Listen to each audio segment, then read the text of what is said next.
që prej mbrëmjes kur ata të dy darkuan me njëri tjetrin dhe u sqaruan duket se marrëdhënia mes Gjestit dhe Eglit Akos brenda shtëpisë së Big Brother VIP 4 është disi më e qetë. Banorët kanë folur edhe pas prajmit të së Martës për marrëdhënien që kanë patur përpara se Egli të dilte nga shtëpia më e famshme në Shqipëri dhe të rikthehej sërish pas një jave. Mirë po dje në mbrëmje Gjesti ka bërë një gjest shumë të habitshëm. Ai me humor, duke ulur në gjunjë i ka propozuar Eglit martesë. A pranon të bëhesh gruaja jem, e pyeti Gjesti Eglin, gjë që shkaktoi shumë të qeshura të banorja. Jo, i tha Egli, ndërkohë që Gjesti tha me humor se Danjës nuk kishte nevojë t'i ulej hiç, pasi ajo e nxirrte vetë gishtin për t'i vënë unazën.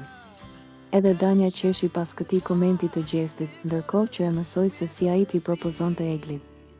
A pranon ti Egli Tako të bëhesh gruaja ime dhe unë burri yt në të mirën e të keqen, bashkë si me pare si pa pare. Kur të mbes pa pare mos u nervozo, nuk ke nevojë të më gjuash me gjithçka. Po të propozoj martesë shoqërore, tha Gjesti. Kur të dalim jashtë më propozo për martesë, i tha Egli dhe më pas u qua së bashku me Danjen dhe u larguan drejt dhomës së gjumit.